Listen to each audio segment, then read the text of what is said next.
This podcast dives into some real talk that might be triggering to some listeners. Viewer discretion is advised.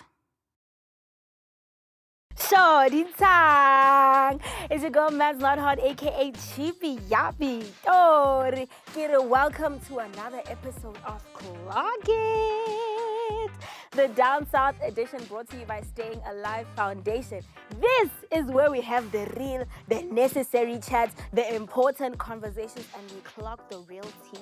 You guys already know that I love hearing from you, so please do engage with us on social media by using the hashtag ClockItPodcast, and remember to always clock that tea, honey, okay? I got you. Coming up, when home hurts, where do queer youth turn? Healing is about feeling safe, ultimately, at the end of the day. Being there for people and being there for yourself and the people that you love and care about. Okay. Build your own social media community, people that you know are a safe space. It's kind of...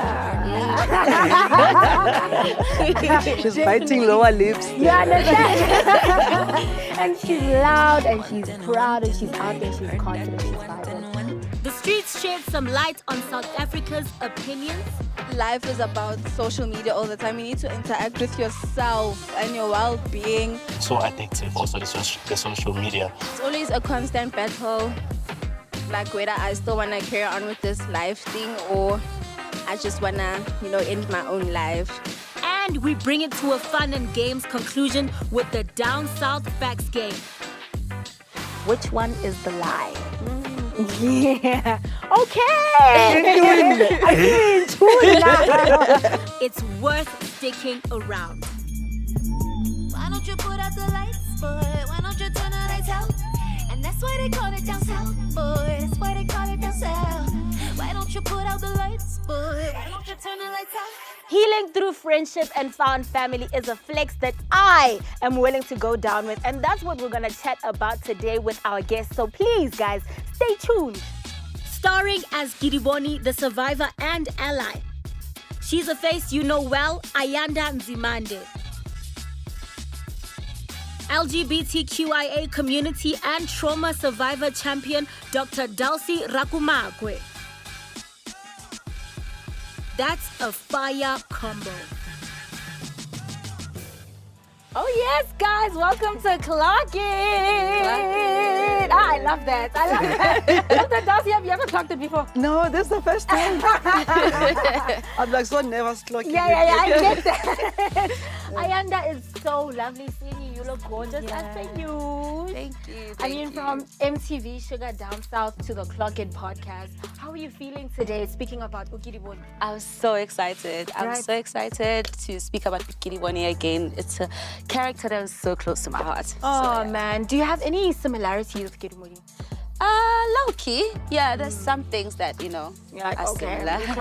You're clocking there. Dr. Dulcie, it's good to have you. Thank you for having me. Oh, my word. You know what, today, we're going to speak about the LGBTQIA community. We're going to speak about trauma. We're going to speak about survivors, right? And I hear, Huruwena, you're an expert in those things. Can you talk to me a little bit more about that? All right. So I'm Dr. Dulcie. I'm the CEO of Quad Care.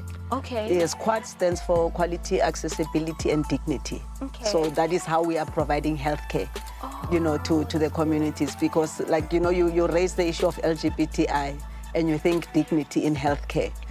When people go and try and access healthcare, are they treated with dignity irrespective of their sex and gender? So that is my reason for existing, making sure that people can access quality healthcare irrespective of their sex and gender. No, we appreciate your existence. We appreciate it so much. And today, we're going to be unpacking Kedibone's character, right? Yes. I want to know all of the tea. So if you haven't watched, I got you with some VT playback, guys. Don't worry. Let's check it out. My name is Ayanda Nzimande, and I play Kedibone on MTV Shuga Down South Season 3. Actually, I think you should still audition for drummies. Like, Kedibone is so chilled, eh? She's a lesbian, but she's grounded in identity. She knows who she is. She's been through a lot, but she doesn't let that identify her. I can't even begin to imagine what you've been through. But we have a Kanyisa Center, so that's a good thing. I mean, they've held me down, Kedibone and Warona, there's a connection. There's a deeper connection there, you know, like they really like each other, but Warona is still finding herself. The challenges that Kedibone faces on a daily is that people still look at her in a weird way because she identifies as a lesbian, and she also has like her own demons that she's fighting because she wasn't accepted by a family, she wasn't accepted by a community, and low-key maybe kind of looking for acceptance. So I think that's kind of a challenge for her. Yo, yeah, ne. Yeah. Kedibone is an interesting character, and she's kind of... She's biting lower lips. You understand? And she's loud, and she's proud, and she's out there, she's confident, she's vibrant. But the reason why she's loud and proud, I feel like it's also one of the things that hurts her the most.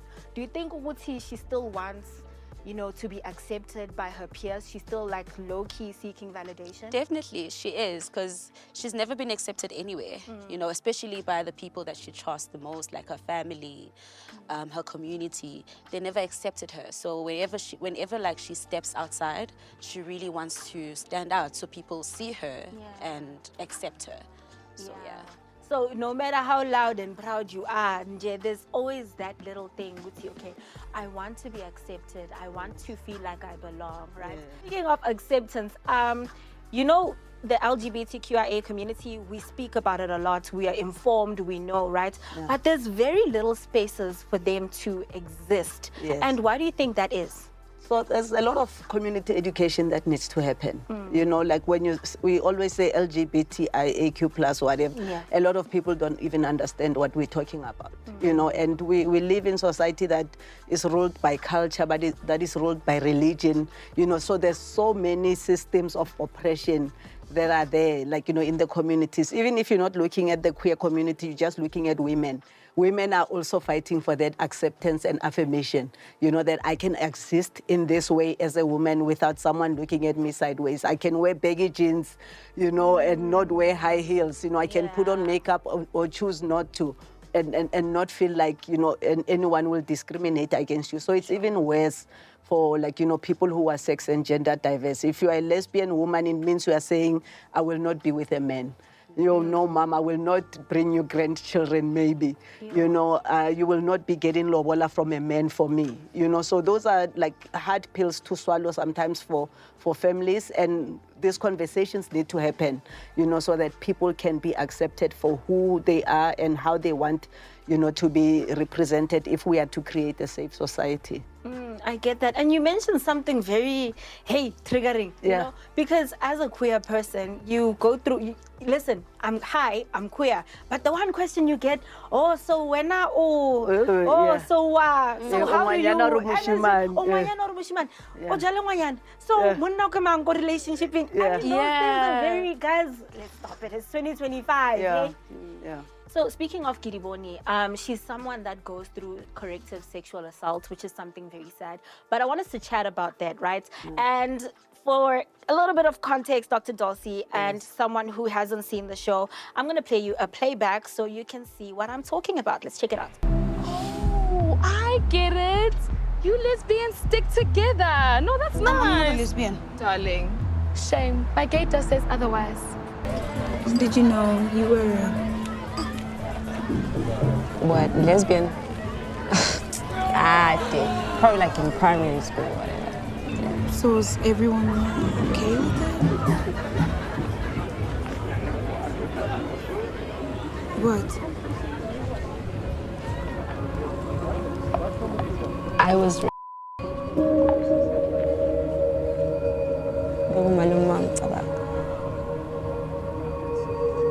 when I told my mom about it, akangikholwanga.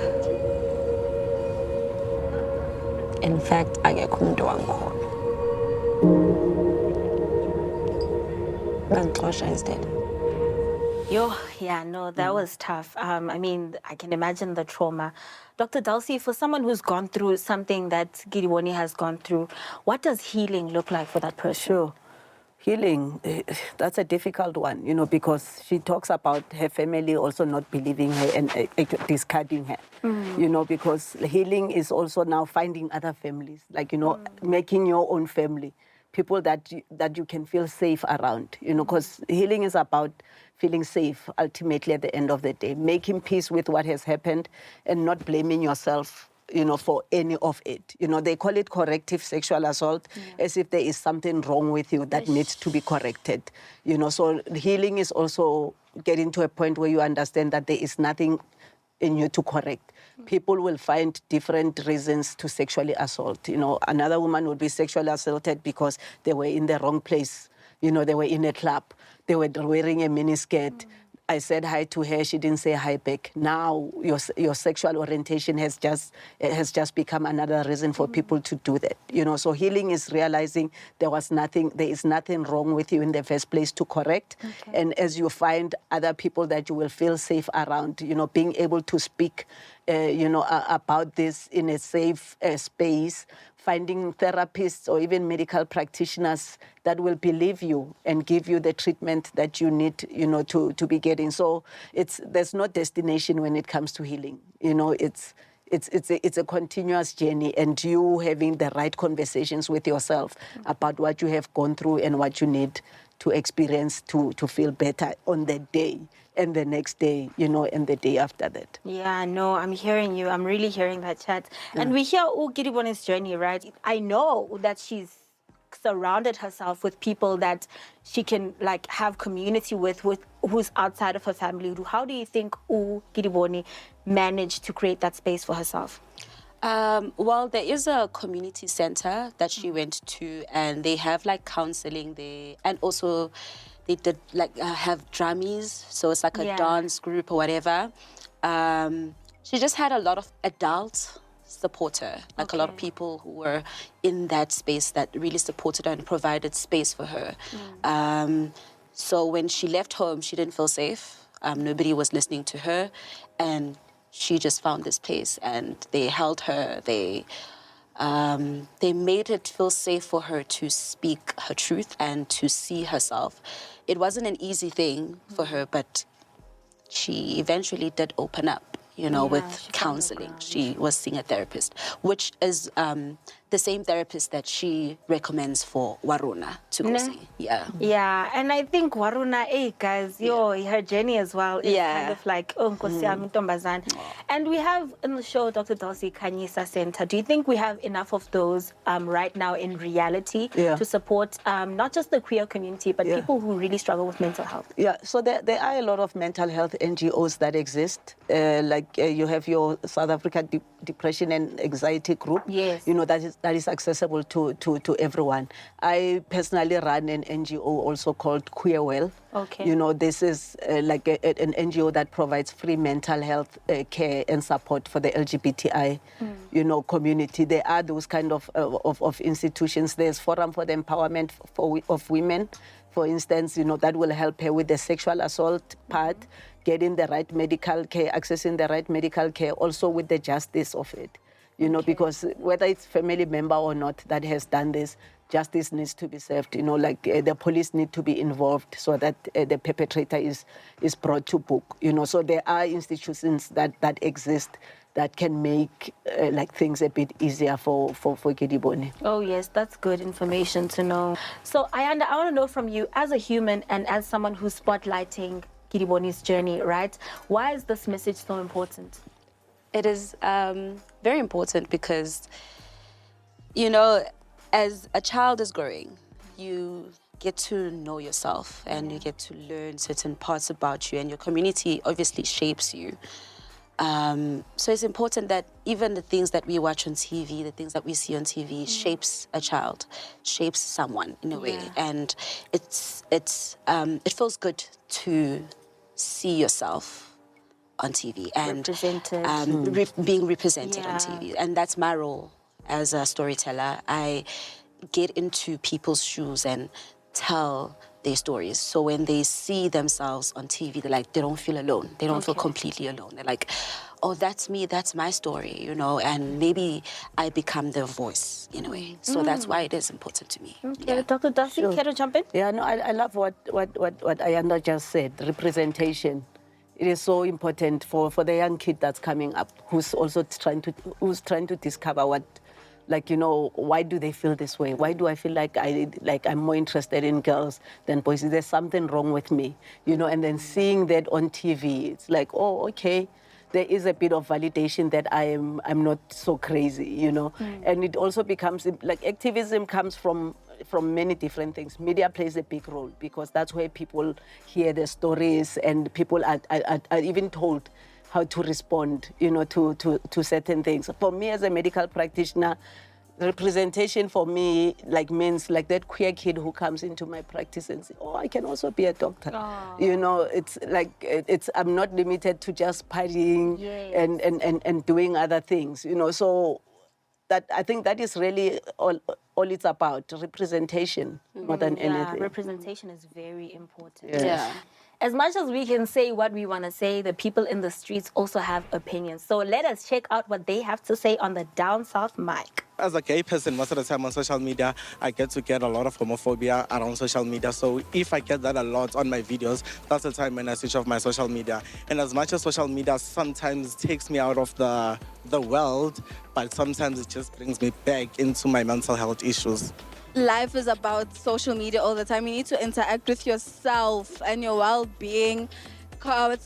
Communicating with your elders, you know, that you live with in the house, because communication is key. Like, it makes sure that your relationship is strong because you guys are talking all the time, interacting. Definitely, I do switch my social media off. So it's more giving me a time where I need to have like a me time to reflect everything that we'll be learning on the internet, because I can't only consume everything on the internet but never sit down and reflect. So addictive also the social media. I'm a very suicidal person, right? So it's always a constant battle, like whether I still want to carry on with this life thing or I just want to, you know, end my own life. I'd be thinking about the people that I love, how they feel if I'd like had to leave them behind. And also thinking about myself that, you know what, I need to escape like reality. No, mental health is a serious chat, guys. I'm not gonna lie.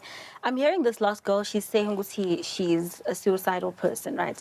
And I can just imagine her, like, if she were to post that video of her saying that on social media, she would get a lot of backlash. Yes. And it's on social media, it's like taboo for you to come and say, guys, I'm going through it, guys, because you look like you're attention seeking. You look like I don't know, you just want clouds, you know. How do we change that narrative? How do we encourage people to speak out? Because I think that's the one thing that's going to help drive the mental health conversation into the right direction. I think the right messages need to try and overpower the wrong messages as much as possible. You know, so when someone says, like, out loud, I am like suicidal, you know, the people who have good things to say must try and cloud that comment section. You know, hey, there is help. Reach out to this, number, like someone can assist you. Or I got you, my sister, you're not alone. You know, we love you, we support you. You know, because the negative ones are going to come through. You know, so we need to work hard to push the positive ones into those conversations, because that is like also those can reach people. You know, a lot of people say this and then people ignore them or say, hey, no, like when like you have money, why do you want to do that? And then they do it and then we come back and say, oh, condolences, hey, as she did say, you know, and things like that. So let's try, like, you know, the ones that are woke enough to say the right things must also be as like participating, like the ones that are saying negative things. No, that's profound. And Ayanda, you're a person who is outside in the media space, you know, and social media, you're acting.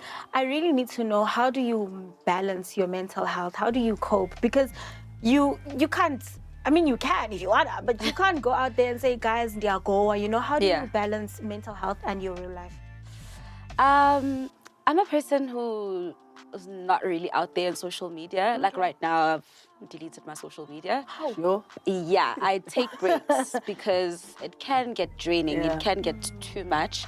So I take breaks. I prefer being like close with people and talking to people in real life. Yeah. But whenever I get overwhelmed with social media, I just You just switch off. switch off. You switch Just off. go away. I can't switch off. I'm a person that's chronically online. No, I think like me, like I'm also chronically online because number one, I am online because I'm educating. Like, Okay. you know, I'm talking about healthcare issues all the time because sometimes I'm on radio stations talking about a particular medical condition. Then I'll go on my socials and continue to have that conversation. I also love humor, you know, so I use my social media to share jokes and things like that. But I also use social media to be on the lookout for that person who, like, you know, who is really looking for someone to hear what, like, undertone there is, you know, in what they're saying, and sending them a message to say, hey, we can assist you, you know. So social media, you're right, it can be a toxic space. It can Yeah. be. It can be a toxic space as well, and like, you know, and you're doing the right thing by just switch off. You know, when you feel this is not working for me, switch off, and when you find you can come back in. But also build your own social media community, you know, people that you know are a safe space, you know, for you to have conversations with. Yeah, I was just about to say that even on my social media, I make sure that the people that I follow, the people that follow me, we are kind of the same vibe. Yeah. You know, Oh, okay. I don't Block. Yeah, like I don't follow toxic. I just really love positive energy and positive vibes, and I really want to put out that message as well. So with the content that I post, it's always just put your mental health first. Put your mental health first. Go to the park. You know, drink your tea, slow down, take your time. It's okay, you know. And I think that's the biggest thing about us actors as well. We live through experiences. So being on the phone all the time is not really ideal for us. We have to be out there to experience life in real time. So, yeah. Yeah, that's different for us, you know, my digital content creator, because you have, I feel like the more you stay out of social media, the more people just forget about you. Yeah. So what I do is I manage the content that I consume. Yes. So if I normally watch things that, you know what, my brain does not know fiction from reality personally. So if I watch something that's going to mess me up, I'm not going to be fine. So I watch more like content that you put out, you know, more positive things, more affirming things that are just like, I'm gonna pick me up, you know? Yeah. The journey goes on because after the storm comes healing. So let's check it out. We have a Kanyisa center, so that's a good thing. I mean, they've held me down, you know. Gave me a very, very supportive community to, like, help me through the trauma and all. But it's still pretty good. You know what, Doc? I think there are people that can talk to therapists, but there are people that just struggle to, you know, let out and communicate. Yeah. What do you think are the creative ways to deal with trauma? Sure. You know what? Therapists are really trained to get you to talk. Okay. You know, to pull out of you what you need to talk about. You know, and I always say, because I love therapy. I love talking to someone, you know, about what I'm going through. And I normally say when I go there, I don't have an agenda. I don't even know what I'm going to talk about, you know, because sometimes it takes someone, so how was your day? You know, and then you talk about a few things and like what happened there, you know, and then once they can get some feeling or emotion out of one of the two things that happened during the day, then that drives them to have even a deeper conversation with you, you know, because some people believe they cannot talk to therapists because they cannot talk to other people, they cannot talk to their friends about what they're going through, but therapists are trained to get you to talk. To actually start that So conversation. just go there, even though you don't know what you're going to talk about, go and see a therapist. And they will get the conversation to happen out of you. And you did mention that there are centers now, because therapy is expensive. Yes. Yeah. No, Very it is. expensive. It is expensive. You did mention that there are centers, there are ways and programs for people to have access to therapy for free. There are quite many free resources, specifically for the LGBTI. There is Queerwell, you know, but other institutions exist for everyone else, and people can reach out to them. Okay. And another thing I noticed here is that Kedibone no Waruna, they were outed by their peer without their consent. What does that look like? How does that affect a person when, someone tells your narrative without you being the one to put it out there? Kedibone was already out there, so it wasn't hard for her, but it was kind of hard to hear because she has feelings for this girl, but she doesn't know where the feelings are coming from. She doesn't know what to do with them, and she's having a connection with this person, and then Waruna comes and puts it out there and puts her like in an awkward space. Yeah. It was kind of how can I say it? Like disappointing and scary for her. Scary. Yeah, it was I think more very than scary. anything, it's scary. Because you don't know how the other people are going to react. Someone outs you to your parents. Your parents might disown you. Because of that. So someone who is telling your story does not care about what the consequences are. You, owning your own narrative, can decide when it's safe. When is it safe for me to tell Mandisa that I'm a lesbian? Okay. Or am I going to tell her that I'm a lesbian and then she gets me because that has happened, like before to other people, or get assaulted. So it's very important that people are allowed the opportunity to out themselves when they are ready and they feel it is safe to do so. Yeah. I have a question. There's this term that's used for people who are not out yet. It's called closeted. Is it an okay word to use? Is it an acceptable thing to say? To say people are in the closet. Oh, it's a difficult one to say because it's not okay to say because you are outing them. By saying they are in the closet, you are inadvertently telling people that this person is queer. So let's focus on ourselves and allow people to come out when they are ready to come out. Yeah, okay, I hear that. So now for a person like Kedibone, right, she does not have family, guys. She does not have family to talk to. She does not have family to vent to. She does not have that privilege. She only depends on her friends and I guess the Kanyisa community. But that could be very traumatic. I think it is traumatic. How does someone deal with something like that? Sure. How do they deal? Because with families that we come from, most of the time, they don't have the right tools to support us. So if you think of the mother who hears that her brother sexually assaulted you, she has to deal with that in the first place. What tools, does she have to know that this has happened to my daughter, so I must get my brother arrested because my brother has assaulted my daughter. So there is therapy that is needed also there. So I guess dealing with trauma in such a situation is also getting the help for these people back home. As much as we receive therapy and we become woke and we become more understanding, we still have to exist in those societies where people are not as brightened as us, so it's very difficult. You get a lot of kids who are in university now who don't want to go home when it's holiday time because they have to go back and now they have to act differently around those communities because of the safety element.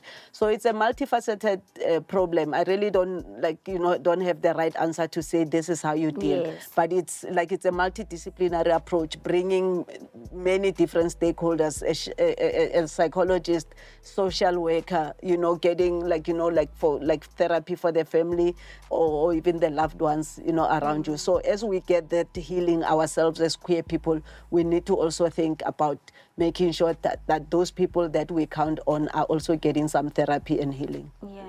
Yeah. And the nice thing is that this family you have that you are born with, they are there because they exist. And there's family that you choose. I think also if we choose the people we surround ourselves with very carefully, they could lead us to the right path. They could also help us. I'm not saying our friends are our therapists, but having a friend that is going to encourage you to go that or even route. go with you, hold your hand and say, Chomi, let's go.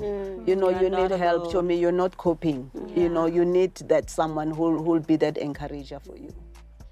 And now it's time for the Down South mic, so let's take it away.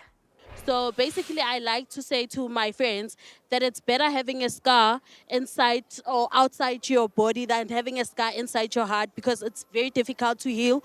from certain things that we go through. So like the best way I would say to support a friend going through GBV or anything like that is by like giving them words of encouragement. No, I don't think there is enough awareness when it comes to violence. So the types of violence that are there are physical abuse, mental abuse, sexual abuse. In most cases, people just want support, man.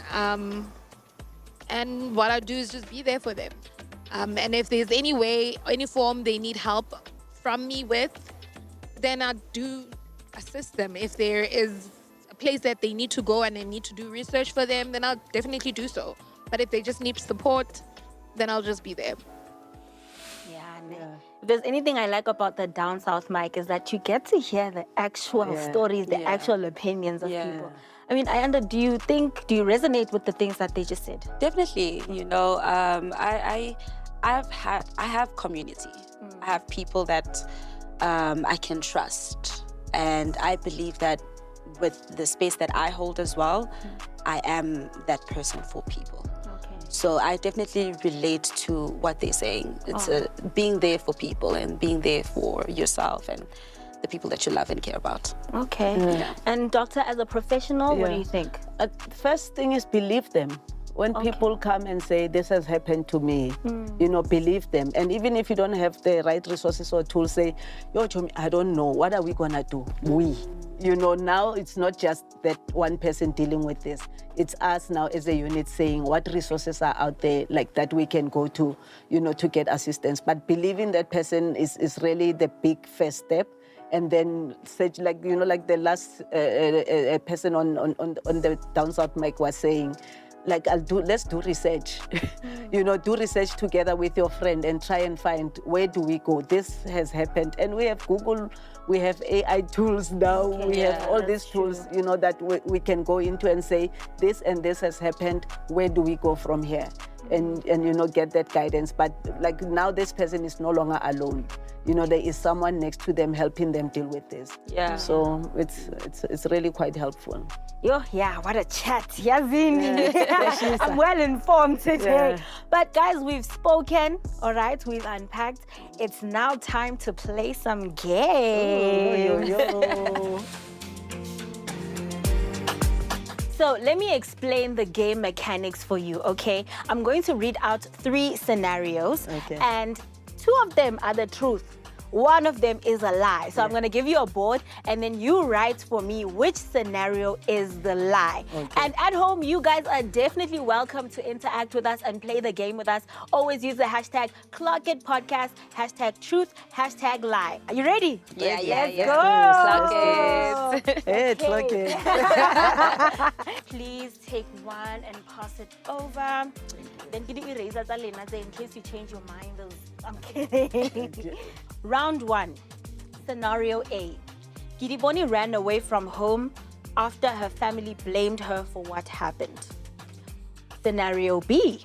She found safety and healing in a chosen community that embraced her. Scenario C. Her friend Waruna never lied about her sexuality. Which one is the lie?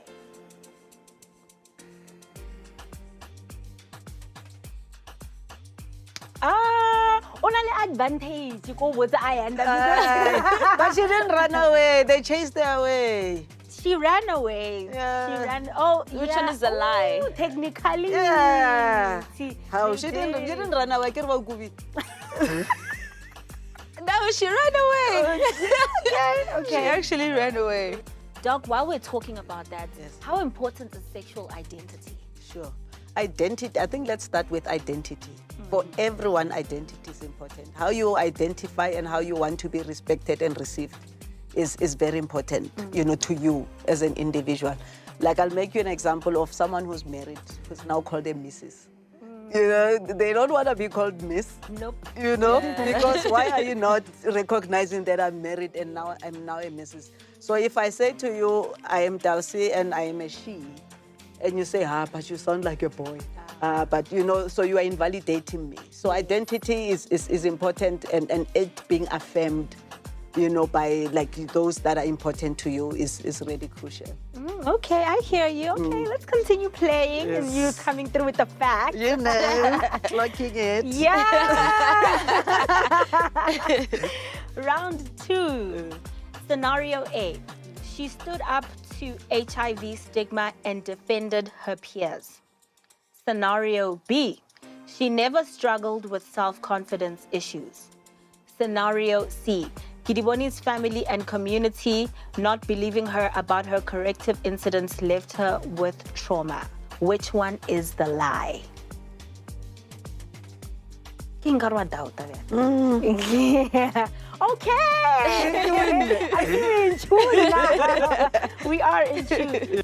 Round 3. Scenario A. She experienced corrective sexual assault. Scenario B. She was blamed for it by people she loved. Scenario C. Her mom became her biggest protector after it happened.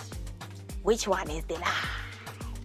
Ah, I see you. I see you. Okay, let's go to round 4. Okay. Scenario A. She became isolated after leaving home. Scenario B. She bonded with Waruna and helped her embrace her queerness. Scenario C. She never had mental health struggles through it all. I feel like you're gonna... Yeah. You got this. You got this. Okay, guys. Last one. I'm so sad. Okay. Yeah, fella. We're speaking. All right. Round 5. Scenario A. She became an HIV ally and stood against stigma. Scenario B. She stayed silent and never spoke up for others. Scenario C. She learned to find pride in who she is through community. Which one is the lie? Oh, yes. I mean, Doc, how do survivors take pride in finding their power? Sure. First, you have to find that power, and it's not difficult. It's not easy to find your power, especially after something traumatic has happened to you. So that therapy, getting therapy is really important, and having a community, that can be a safe space for you. It's like those are like the steps to you, getting the power. And a lot of people get more of that power when they start speaking for others. When they start being that ear for someone who has gone through the same thing or some other forms of trauma. So it is those steps, first the healing, and then you can be the voice for others, because it becomes also dangerous to try and be the voice for others when your own healing has not happened yet. No, that's true. Yeah, no, thank you for those facts today. I really appreciated you guys being here. But we're done playing our games now. Yeah. I'm sad a little bit because I enjoyed the segment a lot. And that was 2 truths and 1 lie. Guys, thank you so much for coming on this show and speaking to me and educating me, because I definitely needed that, right? Thank you so much. I appreciate you guys so much.